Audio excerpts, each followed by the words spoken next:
2020년도 이 한 해야말로 정말 이러한 진리, 우리는 하나님의 은혜 없으면 살아갈 수가 없는 참 보잘것없는 연약한 존재라고 하는 이러한 그 진리를 절감할 수밖에 없었던 한 해가 아니었나 이렇게 생각합니다.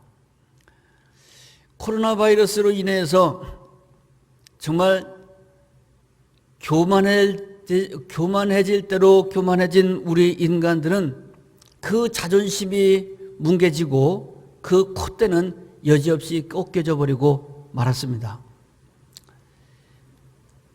우리는 이 바이러스 앞에서 어떻게 해야 될지 1년 동안 시달렸지만 아직까지도 답을 찾지 못하고 있습니다. 자, 이러한 때에 우리는 하나님 앞에 겸손히 믿음으로 나가서 기도할 수밖에 없는 줄로 압니다. 우리는 이렇게 기도해야 됩니다. 주님, 은혜 없이는 살아갈 수 없는 연약한 존재들입니다. 우리에게 주님 은혜를 내려 주옵소서. 특별히 6월절의 은혜로 내 영혼을 덮으시고 우리 가정을 덮으시고 이 땅을 덮어 주옵소서 하고 우리가 기도해야 됩니다. 한번 따라합시다. 6월절의 은총으로 덮으소서. 아멘. 6월절의 은총으로 나를 덮어주시고 우리 가정을 덮어주시고 우리 교회를 덮어주시고 우리의 산업을 덮어주시고 이 땅을 덮어주실 것을 우리가 한 마음으로 기도해야 될 줄로 믿습니다. 그러면 6월절의 은총은 어떤 은총일까? 여러분 잘 아시는 것처럼 6월절은 이스라엘 백성들이 지켜왔던 3대 절기 중에 하나가 6월절이죠. 이스라엘 백성들이 애굽에 430년 동안 노예로 붙잡혀 있을 때에 하나님께서 그 백성들을 구원하시려고 모세를 보내시고 그 모세를 통해서 하나님의 구원의 역사를 이루어 가시게 되는 그 출애굽의 역사의 그 가장 중심에 있던 사건이 바로 6월절 사건이지 않습니까? 이 6월절 사건에 하나님께서 이스라엘 백성들을 구원하시게 되는데 우리가 출애굽기서를 읽어보면은 하나님께서 그 과정에 10가지의 재앙을 그 애굽 땅에 보내시죠. 1번, 2번, 3번, 4번, 5번, 6번, 7번, 8번, 9번 9번까지 하나님께서 재앙을 그 땅에 내리셨는데 그때마다 애굽의 왕 바로가 마음이 열렸다가 또 다시 그 재앙이 그치면 마음이 닫히고 또 그 다음 재앙을 내리면 또 하나님 앞에 아이고 봐주세요 용서해 주세요 그랬다가 또 다시 그 재앙이 지나면 마음이 닫히고 이렇게 9번 재앙이 반복될 동안 바로의 마음도 여전히 열렸다 닫혔다 하는 것이 반복되게 됩니다. 그러나 마지막 10번째 재앙에 그가 완전히 항복하고 이스라엘 백성들이 해방을 맡게 되는데 그 마지막 10번째 재앙이 6월절에 관한 재앙이었죠. 그래서 그 재앙은 그 땅에 있는 모든 첫 번째 난 것들, 사람이 됐든지 짐승이 됐든지 첫 번째 난 것을 하나님께서 다 생명을 쳐버리신 겁니다. 그 생명을 걷어가게 되니까 그 땅에 온통 이 통곡하는 소리가 진동하지 않겠습니까? 애굽의 그 왕세자 바로의 아들로부터 시작해서 모든 백성들이 첫 아이들이 다 죽은 겁니다. 짐승들까지 다 죽은 겁니다. 그러니까 집집마다 그냥 동시에 아주 큰 곡성이 일어나게 되었고 그날 밤에 바로가 당장에 모세를 불러서 네 백성들을 데리고 나가라.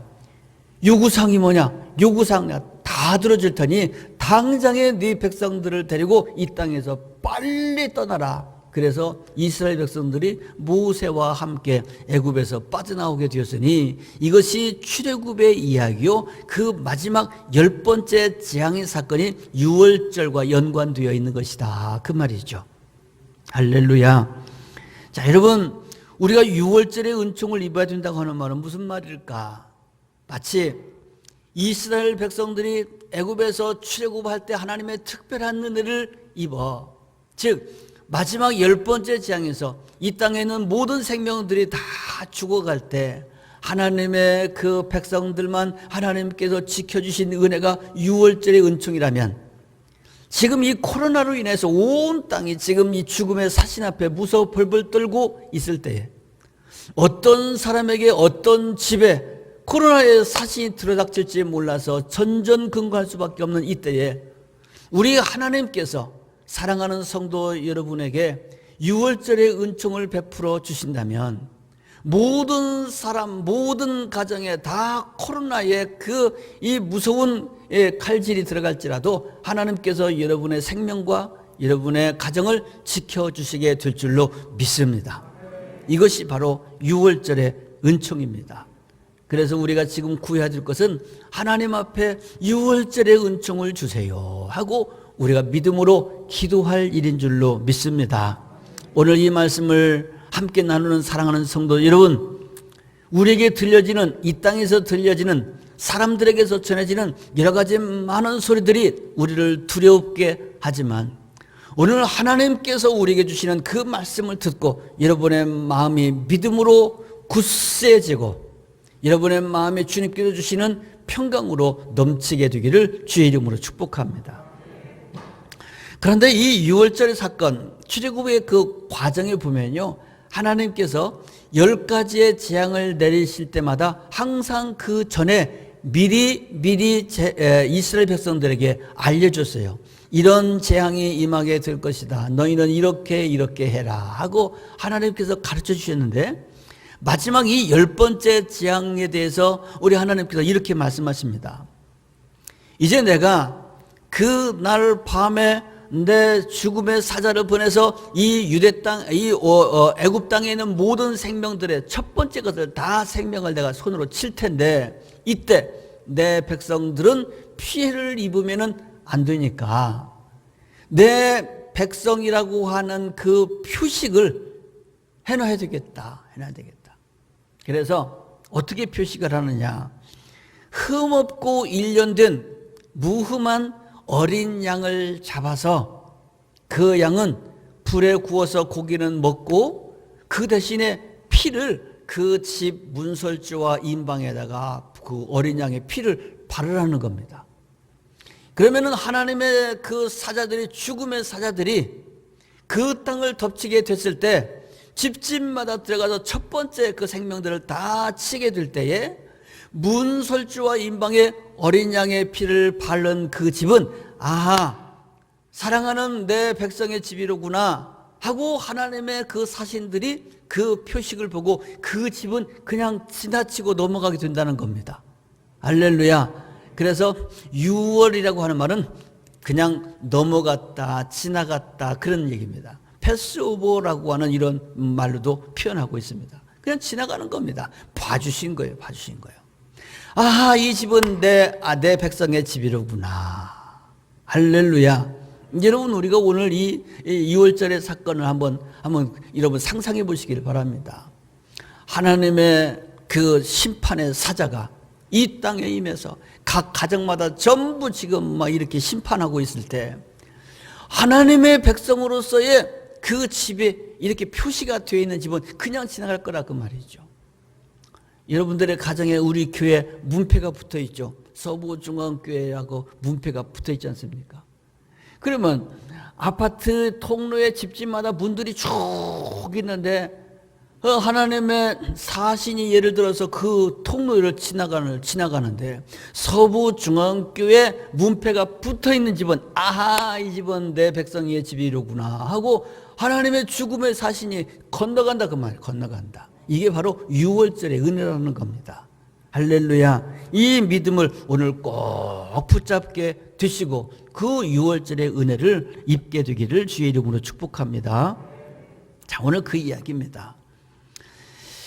지금 우리는 이 코로나로 인해서 온 땅, 온 세계가 지금 이렇게 죽음의 사신 앞에 두려워하고 있는데, 우리 주님의 이 6월절의 은혜가 여러분에게 함께 해야 되려면 어떻게 해야 될까? 앞에 말씀드린 것처럼 주님 이 집은 바로 서부중앙교회 교인의 집입니다. 아니, 하나님의 자녀가 살고 있는 집입니다 하는 표식이 있어야 된다는 겁니다. 할렐루야. 예를 들어서 우리 교회 교폐에 대한 이야기를 했습니다마는, 여러분, 코로나 바이러스, 하나님의 심판의 그 칼날을 피하게 하는 표식은 뭐 우리 눈으로 육안으로 보이는 교폐가 막을 수 있겠습니까? 그렇지 않습니다. 보이지 않는 표식이 있어야 될 줄로 믿습니다. 눈에 보이지 않는 표식, 그게 뭘까? 그게 뭘까? 이 6월절의 이야기를 읽어보면, 너희의 문에다가 어린 양의 피를 묻히면 그것이 내 백성의 표식이 될 것이니라 그랬습니다. 표식이 있어야 된다. 에스겔서 9장에 보면은 이와 같은 이야기가 있어요. 하나님께서 에스겔 선지자에게 환상을 보여줬는데, 하나님께서 하나님의 뜻을 거역하고 배반하고 죄악의 길로만 달려가는 그 백성들을 심판하실 것에 대한 내용의 환상을 보여줍니다. 경고의 이야기죠. 그 내용을 보면 이런 얘기입니다. 하나님께서 하늘의 죽음의 사자, 심판의 사자 6명을 이 땅에 명령을 줘서 보내는데, 그 하나님의 사자들이 손에마다 다 이 사람의 생명을 죽이는 무기를 손에 들었습니다. 죽이는 무기를 든 하늘의 그 사신들이 예루살렘 길거리에 쏟아져 나가는데, 하나님께서 그들에게 이렇게 말합니다.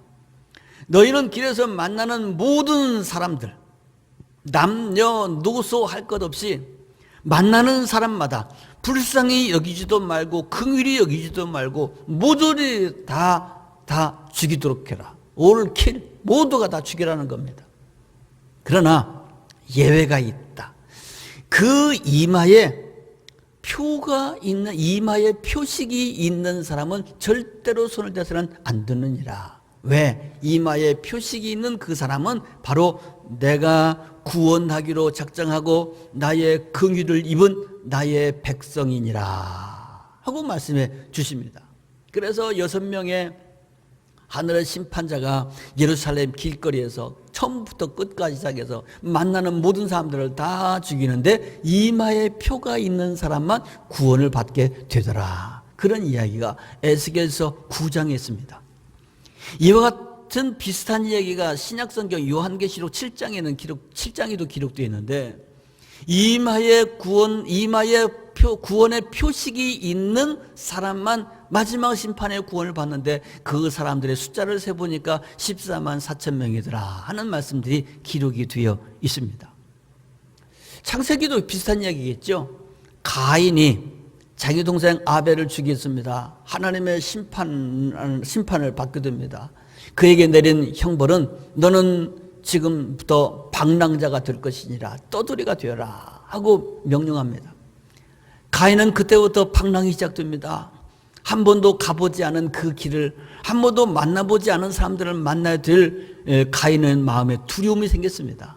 그래서 하나님 앞에 말합니다. 하나님, 내가 비록 죄인이지만 나를 만날 사람들이 나를 해할까 봐 두려워서 견딜 수가 없습니다. 하나님, 나에게 은혜를 좀 베풀어 주세요 하고 주님 앞에 은혜를 구했더니, 하나님께서 가인에게 뭐라고 말씀했습니까? 그래, 그러면 내가 너에게 표식을 줄 것이니, 내 이마에 표식을 줄 것이니, 너를 만나는 사람들이 네 이마에 있는 구원의 표식을 바라보고 너를 해하지 아니하게 될 것이니라 하고, 하나님께서 죄인인 가인의 이마에까지도 구원의 표식을 주셔서 그의 생명을 지켜주셨다 하는 말씀이 창세기 기록이 되어 있습니다. 여러분, 중요한 것은 표식이 있어야 된다고 하는 겁니다. 표식. 여호수아에서도 보면 그런 이야기겠죠.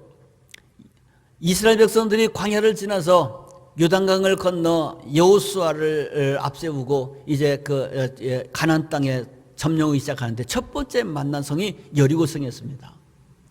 여리고성, 여러분 아시는 것처럼 이스라엘 백성들이 믿음으로 무너져라고 외칠 때에 순식간에 그 여리고성이 무너졌다고 하는 것이죠. 그런데 그 성읍이 다 무너질 때에 무너지지 않은 집이 있으며 이스라엘 백성들의 그 칼날 앞에 피한 사람이 한 가정이 있었으니 그게 바로 라합의 가정 아니었습니까? 그런데 라합의 가정이 무너지지 않았던 것은요, 하나님께서 말씀하신 대로 라합의 집에는 그 창문에 빨간색 동아줄을 묶어놨어요. 빨간색 동아줄이 무슨 뜻일까? 이 집은 무너져서는 안 될 집이요, 이 집 안에 있는 사람들은 생명을 취해서는 안 됩니다 하고 하는 약속의 표식이 빨간 동아줄에 있다 그 말입니다.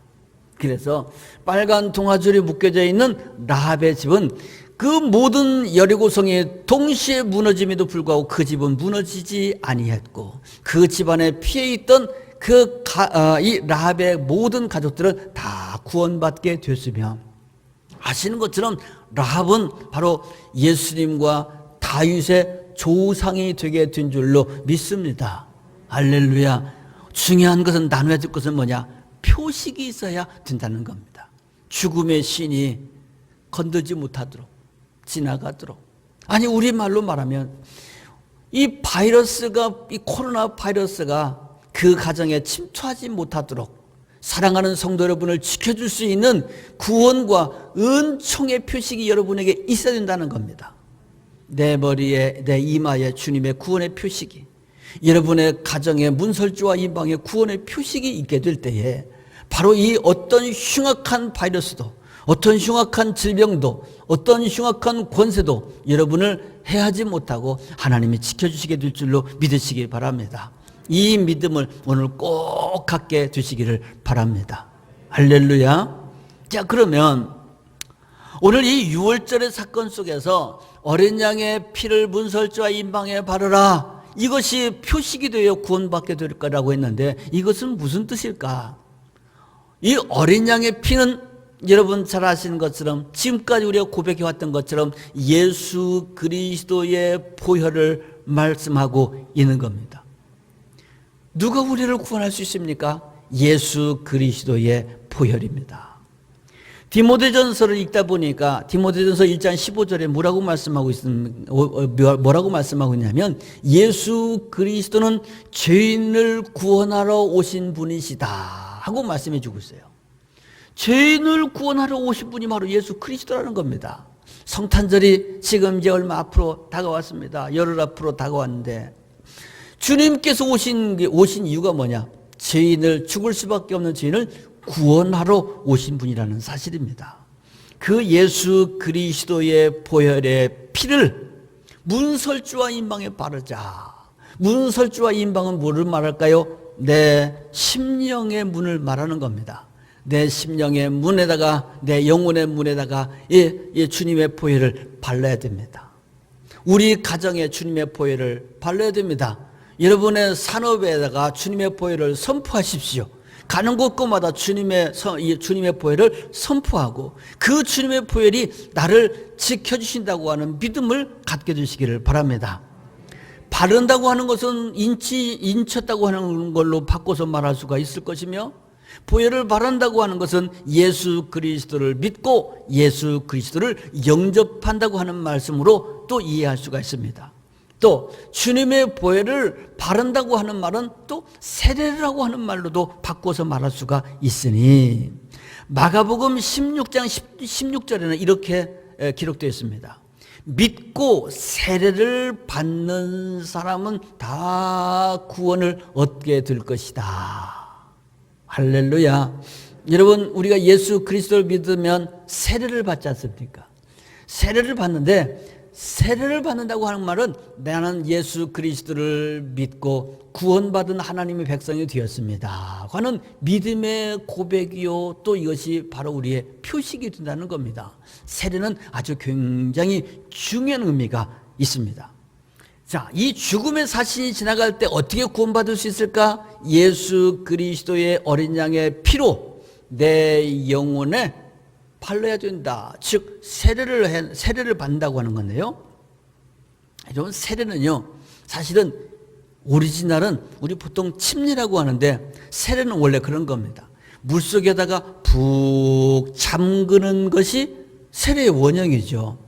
여러분 세례 받으실 때 머리에다가 물을 이렇게 묻히고 또는 물을 뿌리면서 세례를 받았을 겁니다.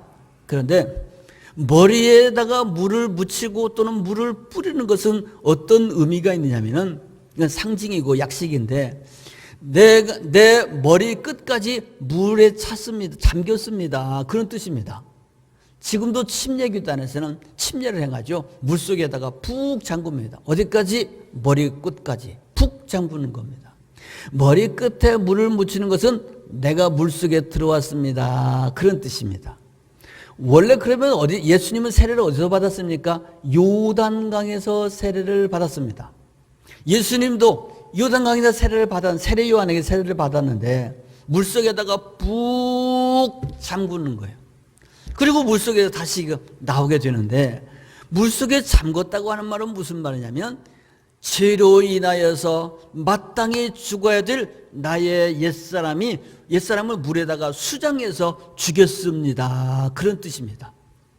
그래서 세례받는다고 하는 것은 나의 옛사람을 죽였다는 얘기예요. 그럼 물에서 다시 나오는 것은 무슨 의미입니까? 옛사람이 죽고 새 사람이 새 생명을 입어서 다시금 새 삶을 시작합니다. 이런 의미가 물에서 나오는 겁니다. 그런데 여러분, 물에서 그러면 집어넣었다가 수장됐다가 나올 때 어떤 모습일까요? 머리부터 발끝까지 물에 흠뻑 젖었겠죠. 물에서 나왔으니까 흠뻑 젖지 않겠습니까? 그런데 예수 그리스도의 보혈로 우리가 세례를 받는다고 이렇게 지금 생각한다면 물에 들어가는 것이 아니라 주님께서 우리에게 흘려주신 보혈의 강수에 내 자신을 잠수시킨다고 한번 생각해 봅시다. 그러면 주님의 보혈의 강수에 내가 머리끝까지 쑥 잠겼다가 다시금 그 주님의 보혈의 강수에서 나오게 될 때 우리의 모양이 어떤 모양일까요? 머리끝에서부터 발끝까지 주님의 보혈로 그냥 새빨갛게 다 덮였겠죠. 그렇겠죠? 새빨갛게 덮였을 겁니다. 그러면 이걸 빨리 씻지 않고 그냥 그대로 그냥 있으면 어떻게 될까요? 주님의 보혈의 피가 꼬들꼬들하게 다 굳어서 우리 피부에 다 덮이겠죠. 코팅되겠죠. 그렇겠죠. 그러면 주님의 보혈이 코팅된다고 하는 말은 무슨 말일까? 우리가 주님의 보혈로 갑옷을 입게 된 것이다고 볼 수가 있는 겁니다. 이런 부분을 에베소서 6장 10절 11절 말씀 보면 사도 바울은 이렇게 말합니다.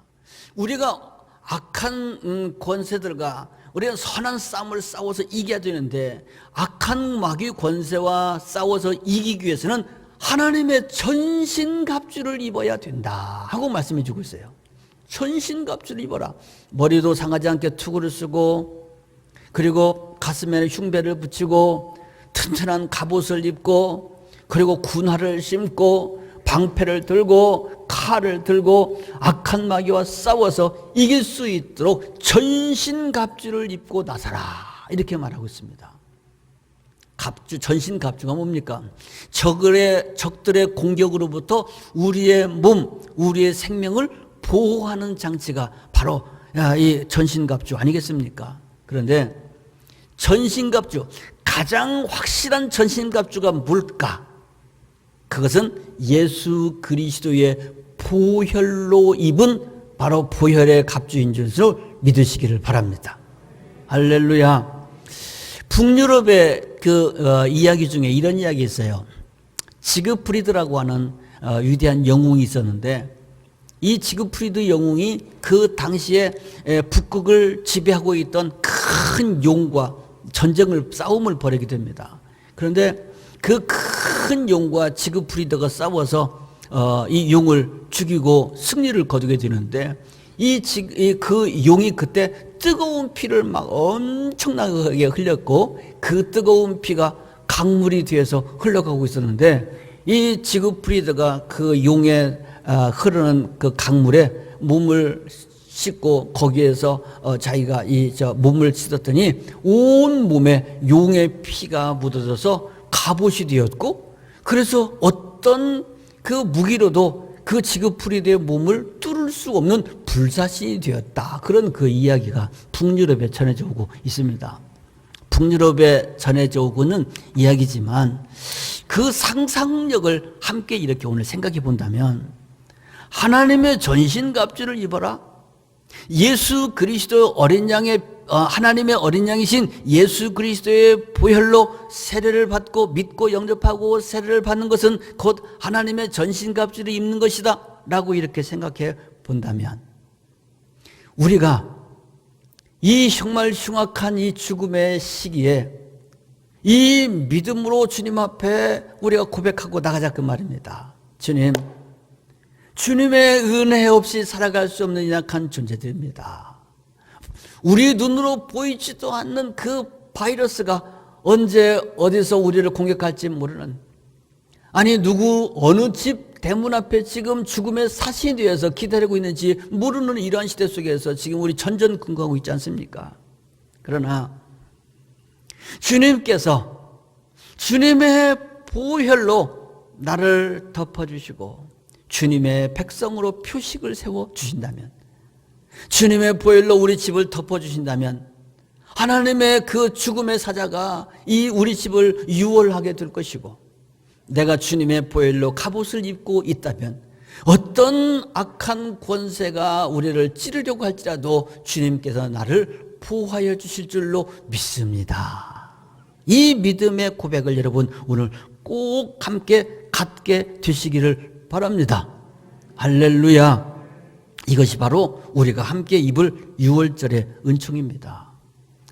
지금 우리의 시대, 마치 그 애굽의 땅에 하나님의 그 죽음의 사신이 지나가던 바로 그 유월절 같은 상황을 지금 우리는 지나가고 있습니다.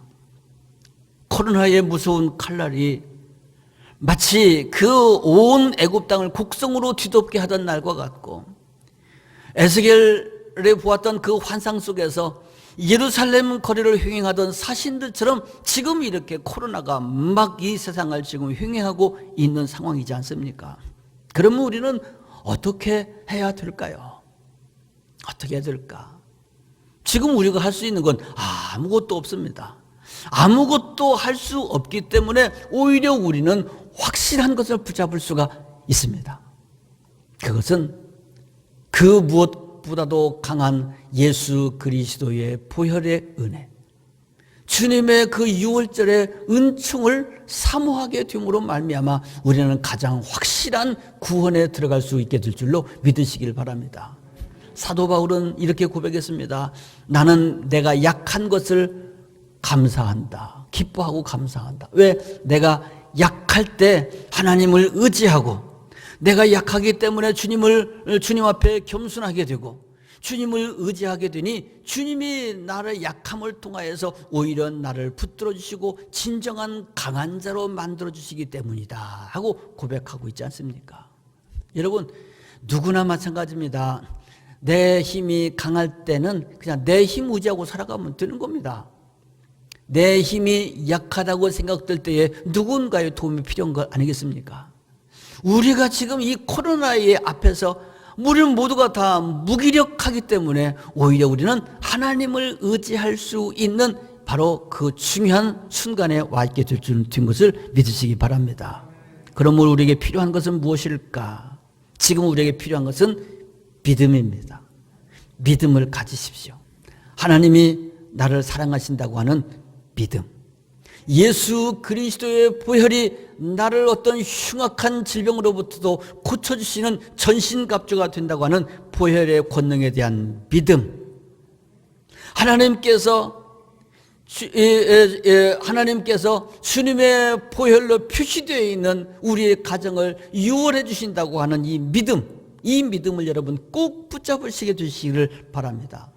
성경에서 곳곳에서 하나님께서는 그의 백성들에게 이와 같이 말씀하고 있습니다. 두려워하지 마라, 놀라지 마라. 내가 너와 함께하며 내가 너를 도와주리라. 내가 너를 붙들어 주리라. 할렐루야. 하나님의 백성들이 두려워할 때마다 항상 이와 같이 말씀해 주셨습니다.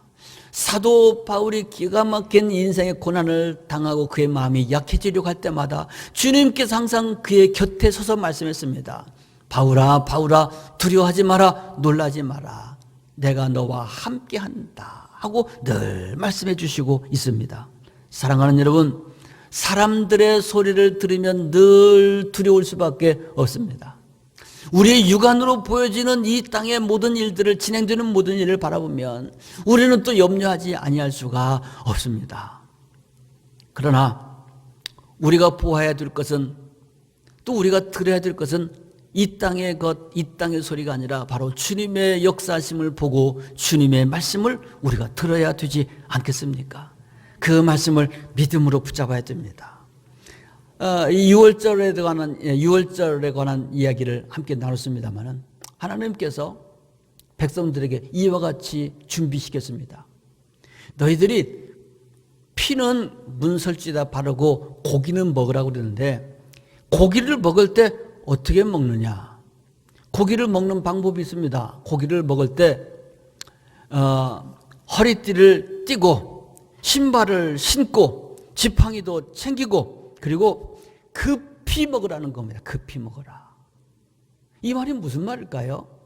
신발 신고 허리띠 띠고 지팡이 들고 급히 먹으라는 얘기는 무슨 말이냐면, 이제 애굽에서 나가게 될 것이니까 출동 준비를 하고 먹으라는 겁니다. 여러분, 430년 동안 노예로 있었습니다. 그 바로가 어떤 인간입니까? 그리고 9번이나 이런 무시무시한 재앙이 임할 때마다 그가 항복했지만 또다시 완악해지고 완악해진 일들이 9번이나 반복되었습니다. 지금까지 한 번도 하나님께서도 이와 같이 명령하신 적이 없었습니다. 허리띠를 띠고 신발을 신고 지팡이 들고 급히 먹으라는 얘기는 무슨 말입니까? 출발 준비하라는 얘기예요. 가게 이제는 이 땅을 떠나게 됐다는 겁니다. 그렇다면 하나님께서 주시는 이 말씀대로 그대로 이스라엘 백성이 행했다고 하는 말은 무슨 말일까요? 하나님의 말씀을 믿었다는 겁니다. 믿었다는 거예요. 하나님의 말씀을 믿지 못한다면 이런 일을 어떻게 행할 수가 있겠습니까? 아하, 하나님께서 이제는 출발하라고 명령하시겠구나. 이제는 440년의 노예 생활을 마치고 가게 됐구나. 믿음으로 이와 같이 행하게 되었다고 하는 겁니다. 여러분, 믿음의 공식은 간단합니다. 믿으면 되고 안 믿으면 안 되는 겁니다. 믿으면 믿는 대로 되는 겁니다. 안 믿으면 없는 겁니다. 우리가 무엇을 믿어야 될 것인가?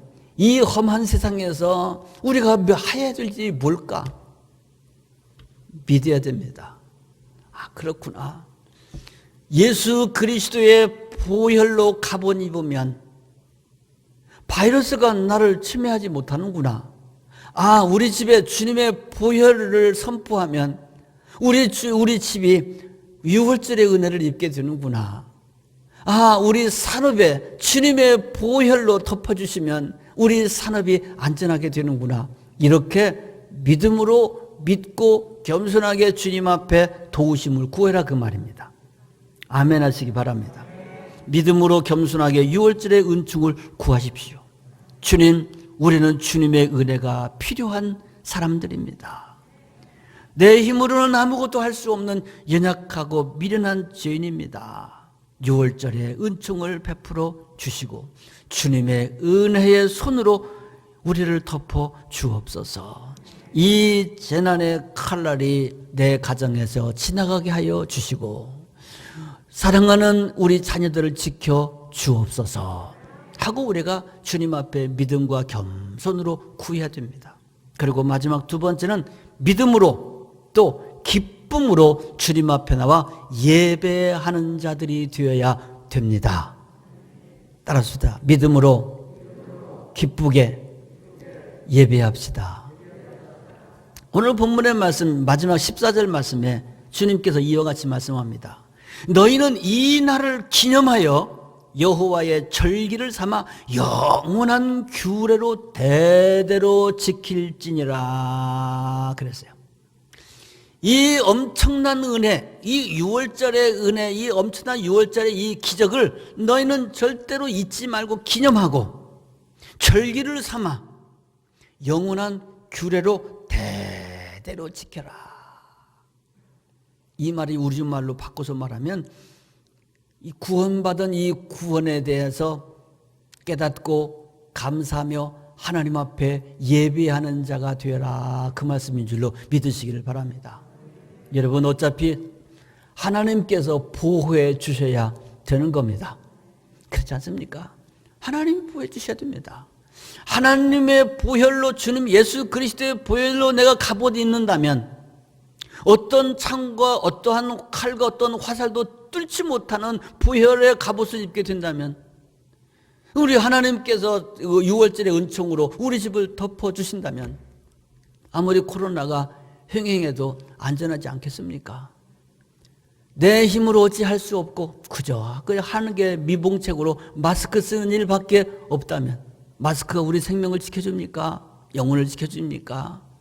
어차피 우리는 하나님의 은혜로 살아갈 수밖에 없다면 사랑하는 여러분, 두려워하지 말고 믿음으로 기쁨으로 주의 성전을 사모함으로 달려와서 주님의 말씀에 귀를 기울이고 나를 구원하실 주님께 기도하고 감사하며 영광 돌리는 신령한 예배자들이 되시기를 바랍니다. 주님의 은혜와 평강이 여러분과 함께 하시게 될 줄로 믿습니다. 기도드리겠습니다. 여러분, 이 시간 함께 기도할 때에 여러분의 손을, 한 손은 머리에, 한 손은 가슴에 이렇게 대시기를 바랍니다.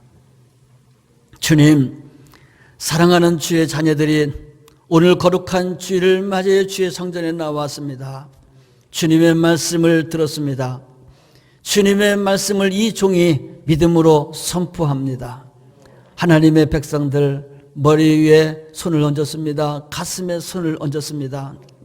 우리 주님의 피 묻은 보혈의 손이 사랑하는 성도들의 손 위에 임하게 도와주사 저들의 영혼의 정수리로부터 발끝까지 주님의 흘리신 보혈이 흘러 넘치게 도와주셔서 전신 갑주가 되게 하여 주시옵소서. 흉악한 바이러스들로부터 지켜주시기를 원하며 사랑하는 우리 모든 성도들의 가정마다 주님께서 6월절의 은혜로 덮어 주시옵소서. 6월절의 은총이 저들의 영혼 위에, 저들의 심령 위에, 저들의 육체 위에, 저들의 가정 위에, 산업 위에 임하게 하여 주옵소서. 우리의 부족한 믿음을 용서하여 주시고 더 굳센 믿음으로 감사하며 기뻐하며 담대하며 거칠 것 없는 믿음의 사람, 기도의 사람, 예배의 사람으로 영광 돌리게 하옵소서. 주님의 이름으로 감사하며 축복하고 기도합니다. 아멘.